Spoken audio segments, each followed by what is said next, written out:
Silent valve descent. There are few things more gruesome and disturbing than industrial accidents. Our soft, fragile bodies simply don't belong in the brutal world of gears, pistons, and steam. In this chilling story, we follow one man, William Wilsey, who found himself on the wrong side of a razor-thin line between routine and catastrophe. At the turn of the 20th century, America's industrial age was roaring ahead. Jobs were booming, machines were humming, and factories were the beating heart of progress. But beneath this mechanical marvel lay a dangerous truth. Labor laws barely existed, and worker safety was an afterthought. Children toiled for 18-hour shifts. Machines with no guards spun at deadly speeds. And in 1900 alone, over 35,000 Americans died from industrial accidents. One such factory, the Brooklyn Cedarware Company, was packed with modern machines used to craft wooden goods, and among its staff was William Wilsey, a 63-year-old Civil War veteran and retired engineer, now working as the night watchman. His job was simple: walk the floor, inspect the machines, and shut off the water vat valves at the end of each shift. But there was a catch. The valves were inside the massive metal vats. To close them, William had to climb down narrow ladders into pitch-black chambers filled with the echo of dripping water and the stench of damp cedar. Just a few feet beneath him, hundreds of gallons of murky, frigid water. He'd always thought the valve placement was foolish, even dangerous, but duty was duty. On the cold morning of New Year's Eve, 1905, with the end of his shift just minutes away, William descended into one last vat. He never came back up. Boiling point tragedy. Once done, he'd move as fast as he could up the ladder. But on a bitter New York winter morning like that, William Wilsey had to admit the warm steam felt pretty good. At one of the last vats, he shifted from the outer ladder to the platform, turned himself around, and grabbed the ladder leading inside. But the moment his weight touched the top rung, it snapped. Just like countless factories of the era, the Brooklyn Cedarware Company didn't believe in worker safety. Regular inspections didn't exist, and anything, from cutting-edge machines to a rotting wooden ladder, was left to slowly fail. Years of constant exposure to boiling steam had weakened the ladder beyond repair. And yes, those vats were always filled with violently boiling water. In an instant, William plunged headfirst into the scalding depths. His screams tore through the empty factory. The only other person present, machinist Albert Newton, sprinted toward the noise. What he found was horrifying. William thrashing in a vat of roiling, bubbling water, steam hissing and vapor churning around him. The higher the temperature, the more aggressive the boil, and in this case it was a full rolling boil. Water vapor burst from below, and anything heavier than gas, like William, fought just to stay afloat. Albert grabbed a stirring paddle from the platform, thrust it into the vat, and William clung to it with blistering hands. Albert hauled him to the rim and helped drag him out. Just touching William's burned red skin left a mark on Albert's arm, but adrenaline drowned out the pain as he raced for help, leaving William writhing and screaming on the metal grate. At the hospital, doctors found his entire body covered in catastrophic burns. He didn't survive the day. William's horrific death changed nothing. The factory kept running. Safety practices remained non-existent. It would take another 65 years, and the formation of OSHA for the U.S. to finally begin protecting workers from tragedies just like this one. Crushed by progress. Now, most of these early passenger lifts were hydraulic. Imagine a colossal piston submerged in a column of water or oil, pushing the cab skyward. But there was a problem. The taller the building, the deeper that piston had to retract. Digging a 150-foot shaft beneath a 12-story structure wasn't just expensive, it bordered on impossible. What engineers needed was something faster, lighter, and less demanding on space. Enter the cable and pulley system, an innovation paired with a breakthrough known as the traction motor. It was this combo, along with the introduction of counterweights, that transformed elevators into the reliable, scalable machines we rely on today. Here's how it worked. Instead of lifting the entire elevator and its passengers, the motor only had to offset the weight difference between the cab and a perfectly tuned counterweight, usually stacks of dense metal blocks. As one moved up, the other moved down, connected by cables wound over a massive pulley at the top of the shaft. Efficient, energy-saving, and nearly silent when everything went right. But when something went wrong, that's where Ernest comes in. On the morning of February 13th, 1907, inside the California Warehouse Company's building in San Francisco, 32-year-old Ernest was already at work. Once a railroad man back east, Ernest had traded steel tracks for electric wires, joining the booming world of electrical work at the Decker Electric Company. Eager to prove himself, Ernest descended into the building's elevator pit, likely inspecting or adjusting part of the newly installed lift system. Above him, without warning, the elevator began to rise. Whether it was a routine test or miscommunication, we'll never know, but it was Ernest's assistant, J.G. Huffy, at the controls. Perhaps he didn't realize his colleague was down below. As the cab climbed, the massive counterweight on the opposite end began its descent. It tore down the shaft like a wrecking ball, fast, unforgiving, and invisible in the dark. Ernest had no time to move. The iron mass struck him with crushing force, moving through everything in its path, including Ernest's skull. He was killed instantly. JG was so horrified that co-workers later said he could barely speak. The warehouse fell silent as Ernest's mangled body was pulled from the pit. It was a brutal death made possible not just by outdated technology or poor design, but by the narrow margins men like Ernest faced every single day, all in the name of progress. Fatal final tug. The counterweight simply did what it was built to do, move in perfect opposition to the cab. But when a human ends up in the wrong place at the wrong time, there's no forgiveness in the system's precision. It was just after 10:40 p.m. on a Tuesday night in May 2018 when an unusual 911 call reached Chicago area dispatchers. Even in a city used to chaos, this one stood out. Responders were sent to an industrial laundry facility in Niles, Illinois. When they arrived, frantic workers led them to the back of the plant, where a horrifying sight waited. Jammed between a towering commercial dryer and a powerful conveyor system was a 42-year-old employee, motionless. Crews worked quickly, hoping he could still be saved, but once freed, it was tragically clear. He was already gone. His death was declared at the scene around 11 p.m. Police began investigating and quickly found their first clue on security footage.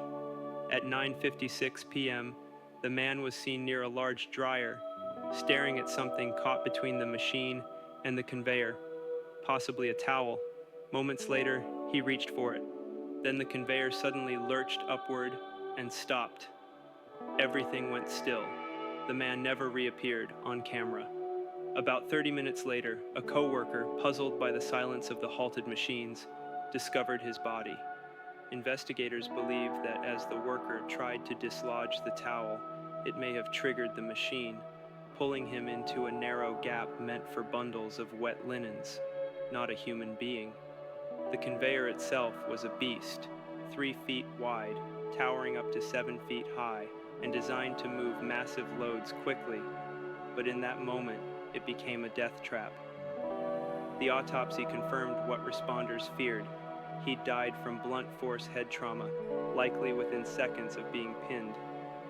There was no foul play, no signs of sabotage, just a freak accident, the kind where curiosity met bad timing. And once again, a system built for speed and efficiency revealed just how dangerous it could be for those working too close to its path.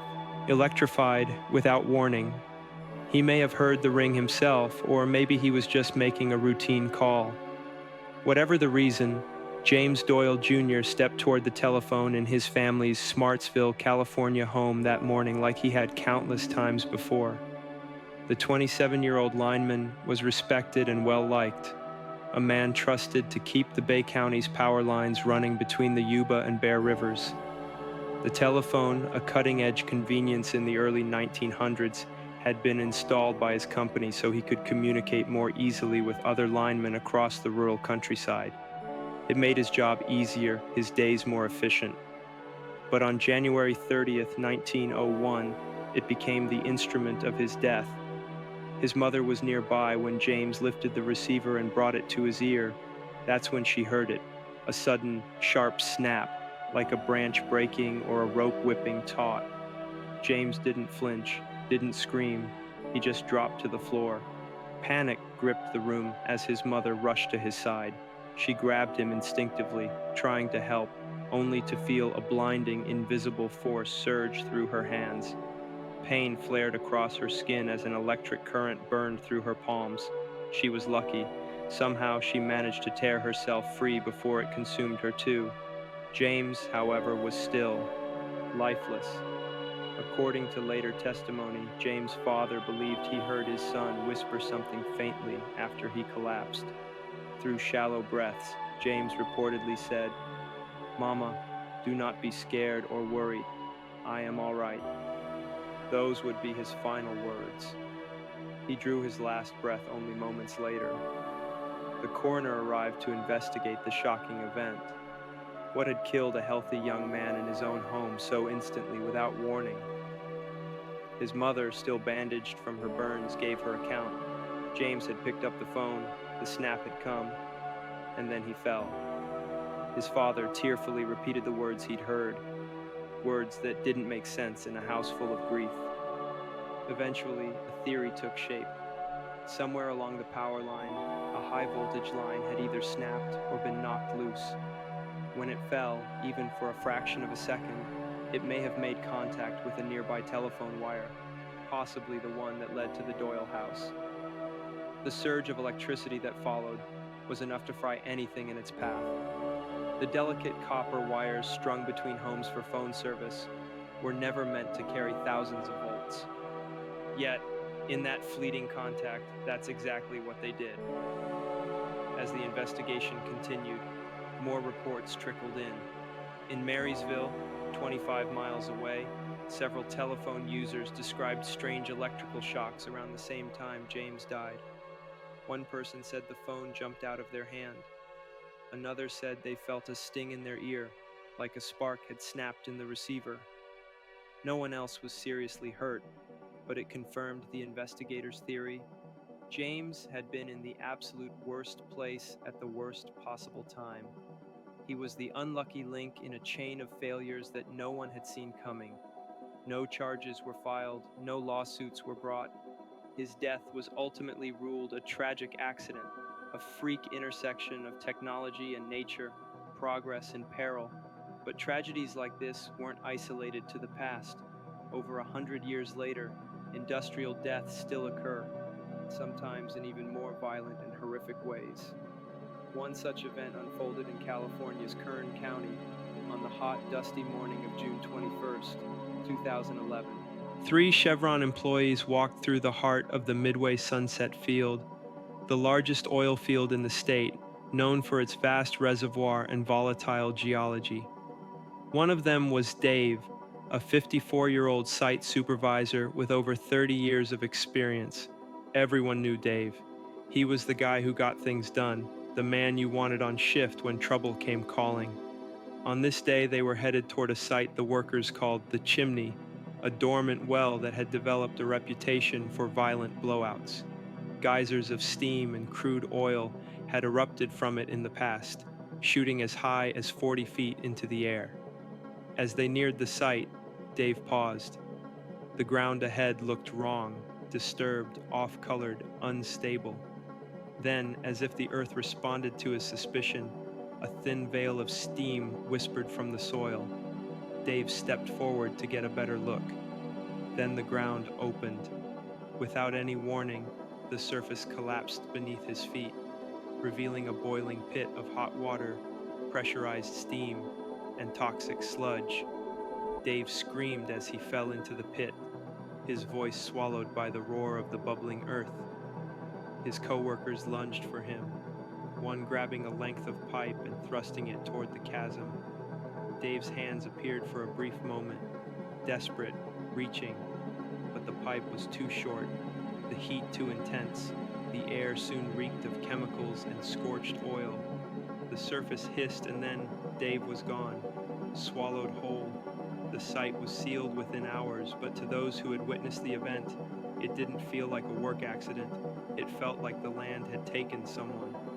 Investigators arrived carefully, stepping around the still steaming crater. It would take 17 hours for the fluids inside to cool enough for a recovery crew to descend.